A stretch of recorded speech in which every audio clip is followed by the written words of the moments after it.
हम सभी प्रतिदिन अपना कार्य करते हैं तो कभी कुछ अधूरा रह जाता है, तो कुछ भूल हो जाती है, कभी कुछ हानि हो जाती है और फिर उस भूल, उस हानि के अनुभव की पीड़ा तले हम दब जाते हैं।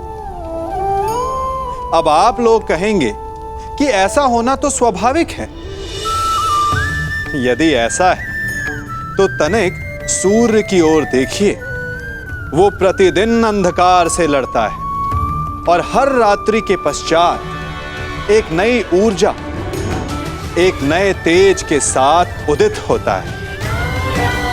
तो क्यों ना आप भी अपने जीवन की बीती पुरानी बुरी बातों को भुलाकर अपना प्रत्येक दिन नई ऊर्जा, नए जीवन की तरह प्रारंभ करें। विश्वास कीजिए, आपका जीवन सरल हो जाएगा और आनंददायी भी।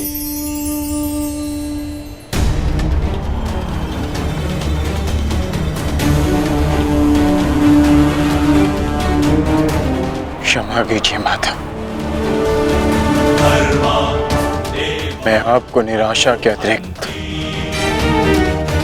कुछ नहीं दे पाया।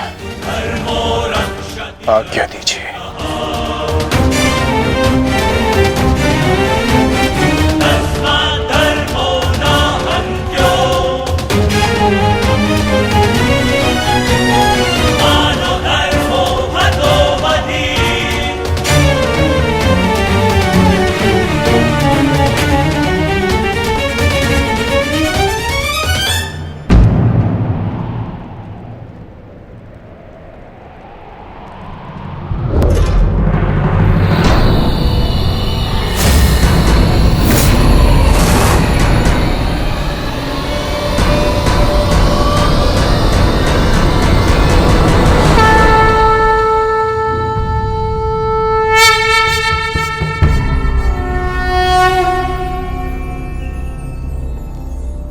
नहीं पार्थ, समय अभी शेष है।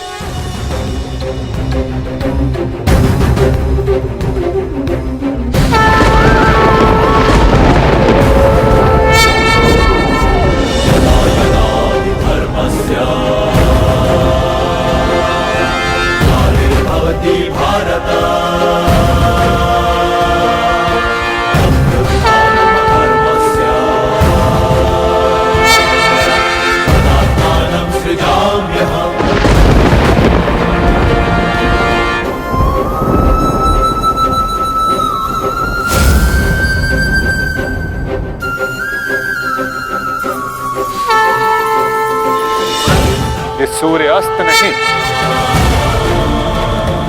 राहु का उदय था।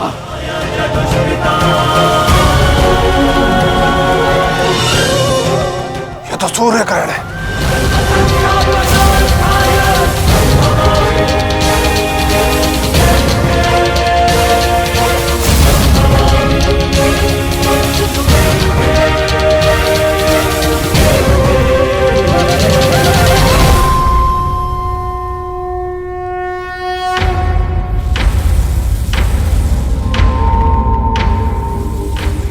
अपनी प्रतिज्ञा पूर्ण करो।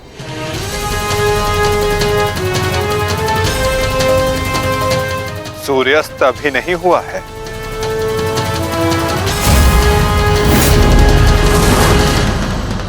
सएव धर्मः स्वधर्मः देशकाले प्रतिष्ठितः अनानमानृतं हिंसा धर्मो भावस्तिकः स्थितः अनानमानृतं हिंसा धर्मो भावस्तिकः स्थितः।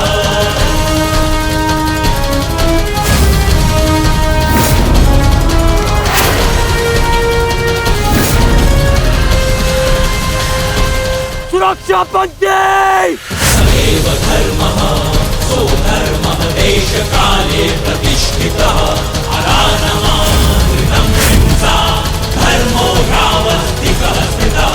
सएव धर्मः स्वधर्मः देशकाले प्रतिष्ठितः अनानमानृतं हिंसा धर्मो भावस्तिकः स्थितः अनानमानृतं। शर्पिलास्त्र पार्थ, कालिकः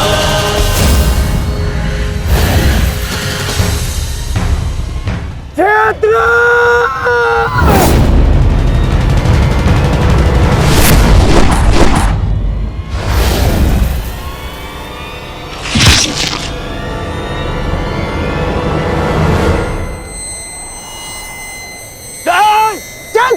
मित्र!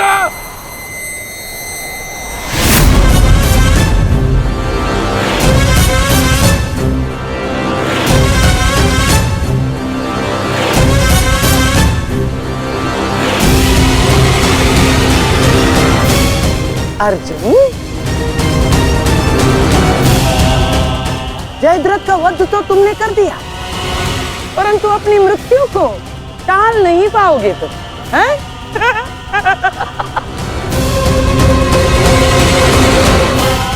जिस क्षण इस जयद्रथ का सर धरा पर गिरेगा, उसी क्षण तुम्हारे सर के भी 100 टुकड़े हो जाएंगे अर्जुन।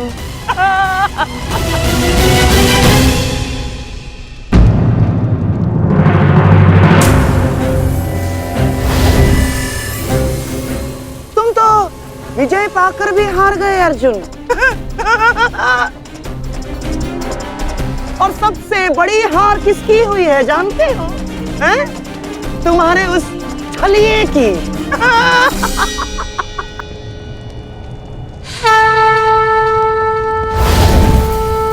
आज अंत अर्जुन का नहीं होगा गांधार राज, आज अंत तुम्हारी कुटिलता का होगा।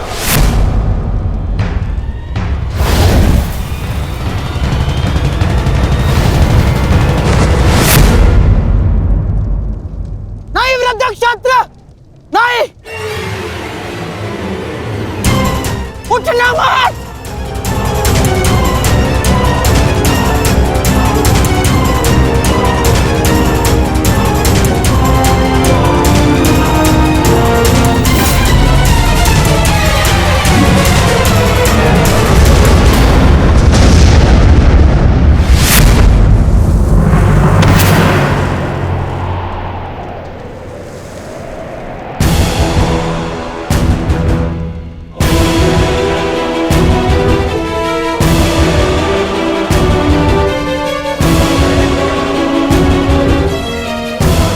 अधर्म की काट के लिए धर्म को कुचक्र की नहीं, कौशल की आवश्यकता पड़ती है गांधार राज। नारायणं नमस्कृत्य नरं चैव नरोत्तमं देवीं सरस्वतीं व्यासं ततो जयम् उदीरयेत्। कवच कोई भी होकर किंतु सदा अधर्म की रक्षा नहीं कर सकता।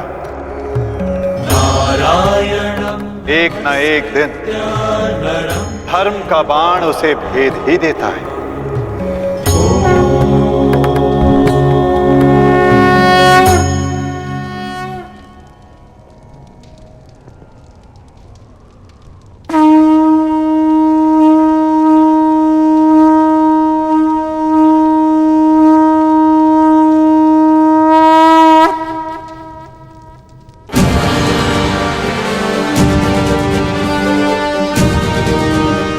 युद्ध का आज का दिन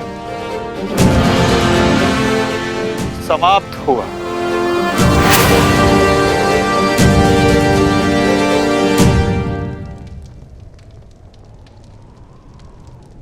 तुमने अपना कर्तव्य पूर्ण किया पार्थ। अब चलो, अभिमन्यु को विदा करो।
नहीं पांचाली, माता को धन्यवाद अभी नहीं।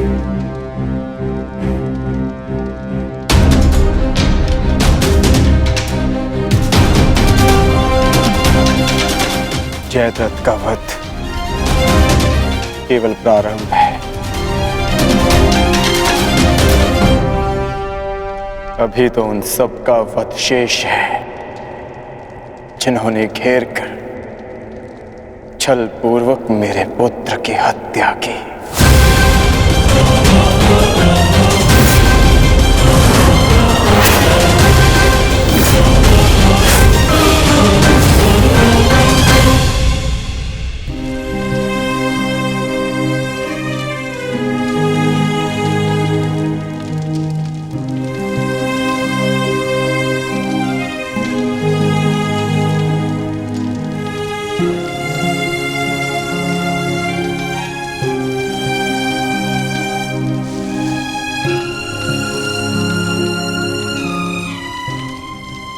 माता यज्ञसेनी का आशीर्वाद है मेरे साथ, और जब तक ये मेरे साथ है मुझे कुछ नहीं हो सकता।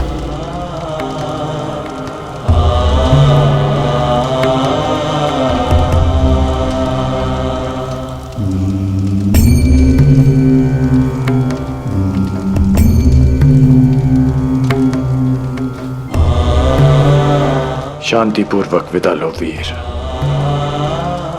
धन्य हूं मैं कि मेरा कहीं ना कहीं तुमसे रक्त संबंध है।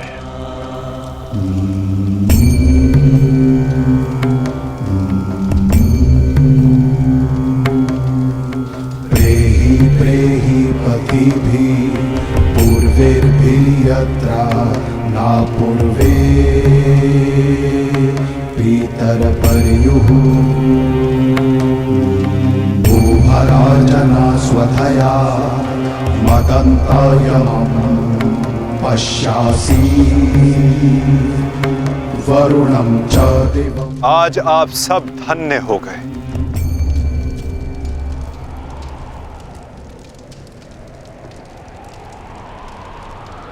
शूरवीर अभिमन्यु के नाम से इतिहास में सदा आप सबका नाम भी स्मरण किया जाएगा।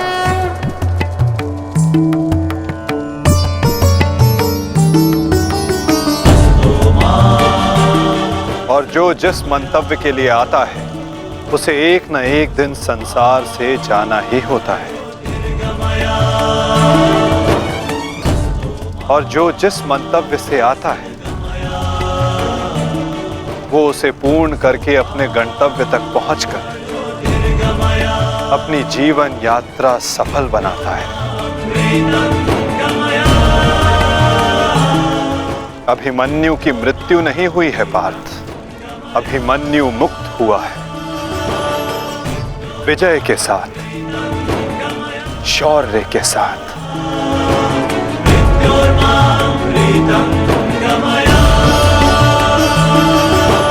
अपने इस क्षण को अपनी दुर्बलता मत बनाना पार्थ।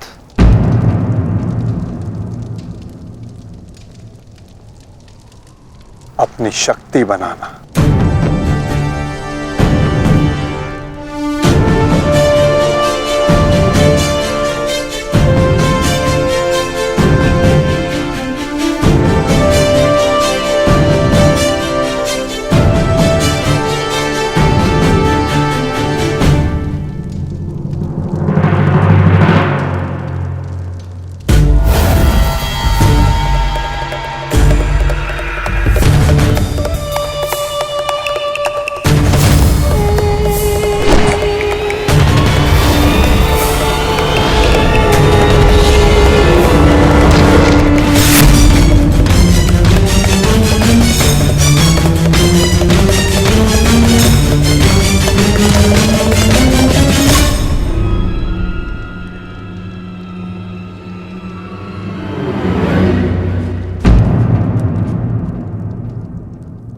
अर्जुन की वजह नहीं, हमारे मुख पर मारा गया थप्पड़।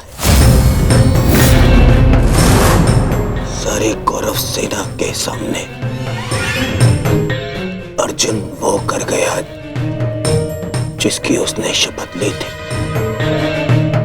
और हम खड़े खड़े देखते रह गए, देखते रह गए, देखते रह गए, देखते रह गए। अच्छा है, अच्छा हुआ आपको अपनी दुर्बलता और अर्जुन के तेज का अनुमान हो गया। अब क्या करेंगे युवराज? युद्ध छोड़कर समर्पण का मन तो नहीं है आपका? बस बद्रराज बस। अब यदि एक भी अपशब्द कहा ज्येष्ठ के विषय में तो उचित नहीं होगा। तुमने कौन से तीर चला दिए? उस अर्जुन के समक्ष 2 पल नहीं खड़े रह सके तुम, 2 पल। तुम जैसे भीरुओं की हमारे शिविर में कोई आवश्यकता नहीं है। मेरी तो इच्छा ही नहीं थी कि तुम्हारे पक्ष में सम्मिलित हूं। छल करके ये तुम्हारा जेश मुझे यहाँ लाया था दुशासन। संपूर्ण बल से मैंने युद्ध किया। मैं जा रहा हूं यहाँ से और दोबारा यहाँ पग नहीं रखूंगा। सर्वप्रथम आप अपना संयम धारण कीजिए महाराज शल्य। हार हम सबकी हुई है और अभी आपस में बहस करके हम अपने शत्रु को और भी अधिक बलशाली बना देंगे। स्मरण रखिएगा इस बात का। शत्रु तो प्रबल है ही आचार्य, परंतु यहाँ उपस्थित अधिकतर लोग ये बात समझ ही नहीं पा रहे, क्योंकि ये मूर्खता और अभिमान से भरे पड़े हैं। आज तो अर्जुन और कृष्ण की सम्मिलित शक्ति देखी, आज तो इसका प्रारंभ हुआ है और ये शक्ति कितना विध्वंस करने वाली है इसका अनुमान आप स्वयं लगा सकते हैं। अरे जो युद्ध से पहले ही शत्रुओं से भयभीत हो जाए वो विजय कैसे दिला सकता है? शांत हो जाओ दुशासन। हमारा वास्तविक शत्रु तो वो छलिया कृष्ण है जो मेरी हर चाल को पलट देता है, हर चाल को। माना कि आज हमने बहुत कुछ खो दिया है, परंतु उस पर रोने से अधिक श्रेयस्कर तो उसका प्रतिशोध लेना है। प्रतिशोध अभी से आपका क्या तात्पर्य है गांधाराज? सूर्यास्त हो चुका है। कदाचित आप भूल रहे हैं, नियम एक ये भी था कि सूर्यास्त के पश्चात भी मशालों के प्रकाश में युद्ध किया जा सकता है। स्मरण है ना आपको? परंतु नियम क्या थे क्या नहीं, अब उसका कोई महत्व नहीं है आचार्य। 11 भाई खोए हैं मैंने, अब मुझे केवल प्रतिशोध चाहिए। वासुदेव कृष्ण ने छल न किया होता तो आज जयद्रथ नहीं, उस अर्जुन की चिता जल रही होती। कुछ चिताएं उनकी भी जलनी आवश्यक है।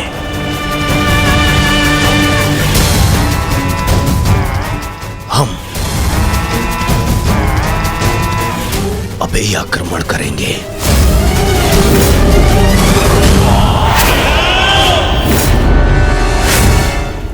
मैं कर्ण को संदेश भिजवाता हूं। कर्ण इस समय शिविर में नहीं है दुशासन, और ये हमारे लिए अच्छी बात है। आक्रमण के लिए सज्ज हो जाओ। पांडु पुत्रों, मैं आ रहा हूं।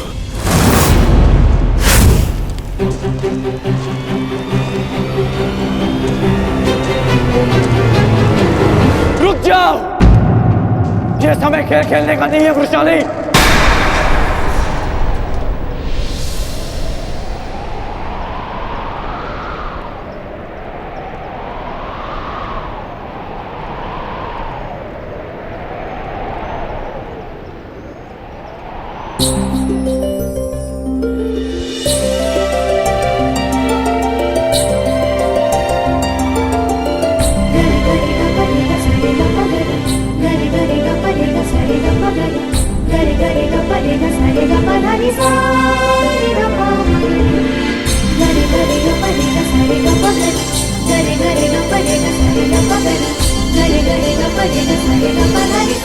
तुम जानते थे कि ये मैं हूं? हम बचपन से मित्र हैं वृषाली। ना ही मैं तुम्हारी हस्तलिपि भूल सकता हूं और ना ही तुम्हारे बाणों का वेदन।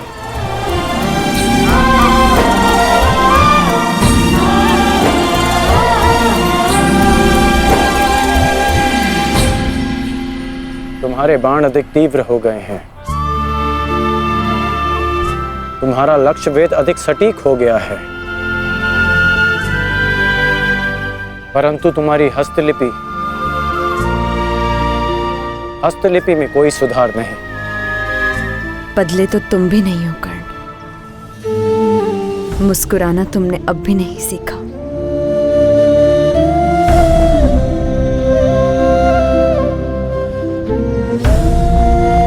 जीवन के हर क्षण के आश्चर्य में मुस्कुराहट खो गई है वृषाली। अब ये आश्चर्य भी तो देखो। कभी सोचा नहीं था कि ऐसे मिलेंगे, ऐसे युद्ध भूमि में। एक बार पुनः सोच लो दुर्योधन, रात्रि के समय युद्ध कर सकते हैं, परंतु छिपकर प्रहार करना उचित नहीं है। ये युद्ध के नियम के विरुद्ध है और विजय प्राप्त करने के लिए हमें ऐसा करने की आवश्यकता नहीं है। और ये मत भूलो कि अर्जुन रात्रि में प्रहार करने में सक्षम है। बिल्कुल उचित कहा आचार्य द्रोण आपने, बिल्कुल उचित। अर्जुन सरलता से रात्रि में लक्ष्य भेद कर सकता है, परंतु अन्य पांडव नहीं। और अर्जुन इस समय अपने पुत्र के शव के पास है, और जब तक शेष पांडवों को हमारे आक्रमण का भान होगा तब तक हम उन्हें अपूरणीय क्षति पहुंचा चुके होंगे आचार्य।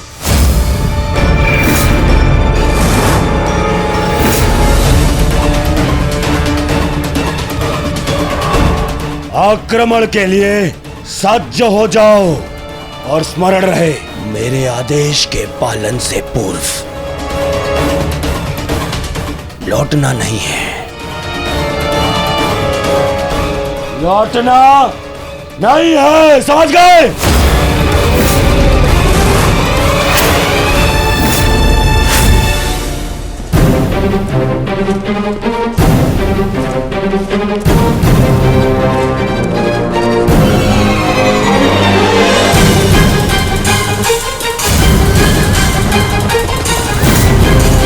ये कोलाहल कैसा? ये सब क्या है जी? आक्रमण है ये। कौरवों ने युद्ध के नियमों का उल्लंघन करते हुए हम पे आक्रमण कर दिया है। हमें उन्हें उत्तर देना होगा। सावधान सैनिकों!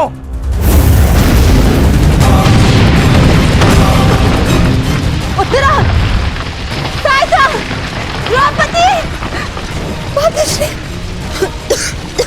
अर्जुन, तुम वहीं रुको।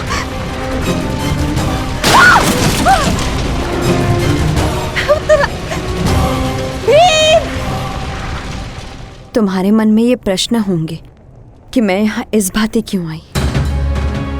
भुगत क्रम में सुना मैंने कि तुम्हारा कवच और कुंडल तुमसे छीन लिया गया।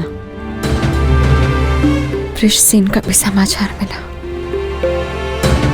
इसीलिए मैं स्वयं को तुमसे मिलने से रोक नहीं पाई।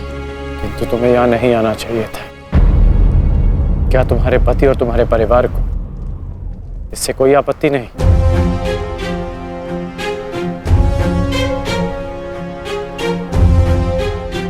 विवाह नहीं किया मैंने।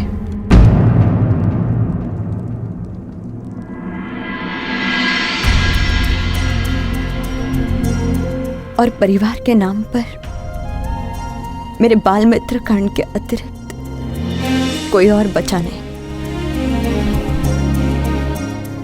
हाँ, अगर तुम्हें आपत्ति है तो मुझे बोल दो, मैं यहां से लौट जाऊंगी। लौटना तो मैं चाहता हूं। हमारे बचपन में स्मरण है तुम्हें कि किस भांति तुम, मैं और शोन साथ में समय व्यतीत करते थे।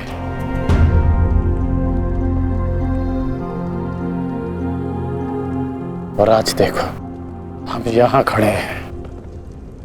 समझना कठिन है कि क्या उचित है और क्या अनुचित।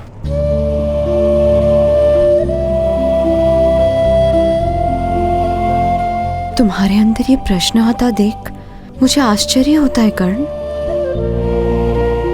तुम ही कहते थे ना कर्ण कि मनुष्य जितना समर्थ बनता है, समाज के प्रति उसके कर्तव्य उतने बढ़ते चले जाते हैं। जितना बड़ा कर्तव्य, उसे पूर्ण करने के लिए उतनी ही पीड़ा का सामना करना पड़ता है। मुझे विश्वास है तुम पर कि तुम किसी भी पीड़ा और किसी भी बाधा का सामना कर सकते हो कर्ण। परंतु ये स्मरण रहे कि आज तुम जहां हो, यहां पहुंचने के लिए तुमने जीवन में कई त्याग किए हैं। और मुझे ये भी विश्वास है कि तुम्हारे ये सारे त्याग भी व्यर्थ नहीं जाएंगे। इस संसार में तुम जिस उद्देश्य से आए हो कर्ण, वो सारे उद्देश्य तुम्हें पूर्ण करने हैं। इस बातें कि ये संसार सदा तुम्हें स्मरण रखे।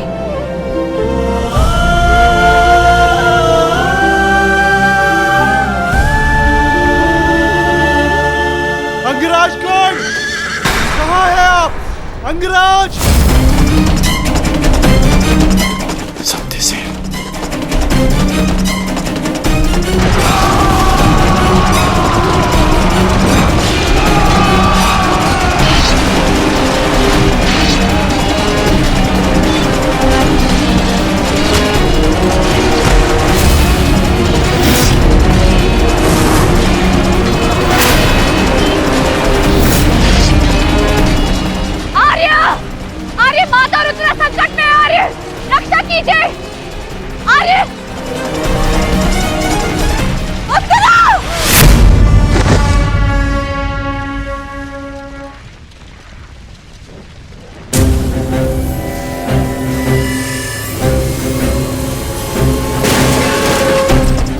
माताजी, चलिए।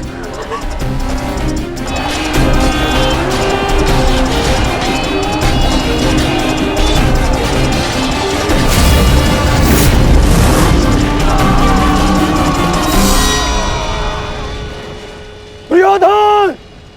इस प्रकार रात्रि में आक्रमण करके तुमने अपनी सीमा पार कर दी है। तुम्हें इसका परिणाम भुगतना होगा। योद्धा युद्ध भूमि में युद्ध करते हैं, शिविर में नहीं। युद्ध चाहिए तो युद्ध भूमि में युद्ध करो। हाँ, तो भयभीत कौन है?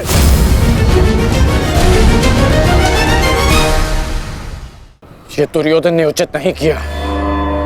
सत्यसेन, तुम वृषाली को सुरक्षित शिविर पहुंचाओ और मैं कुरुक्षेत्र पहुंचता हूं।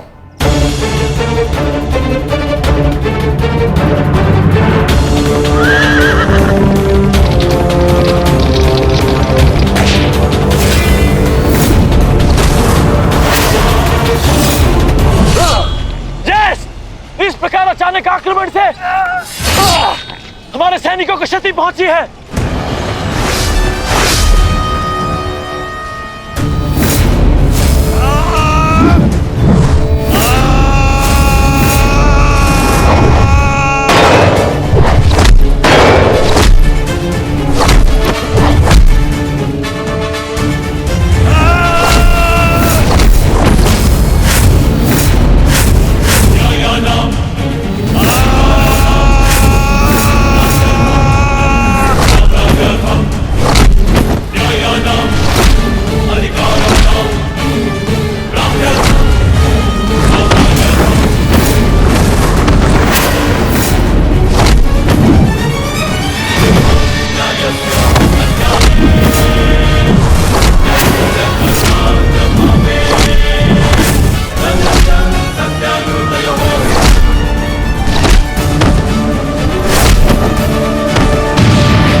आचार्य, कुछ कीजिए आचार्य, मेरे तो संकट में है। कुछ कीजिए।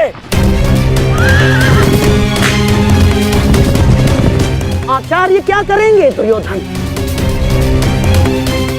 करना तो अब मुझे है। रात्रि का समय माया युद्ध का होता है और इसी क्षण के लिए मैंने एक गुप्त अस्त्र छुपा कर रखा था।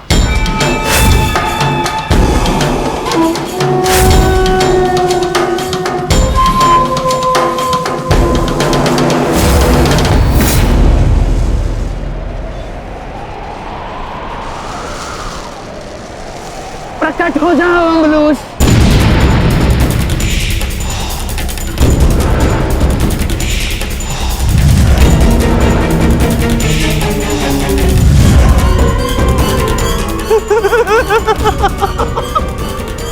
Ha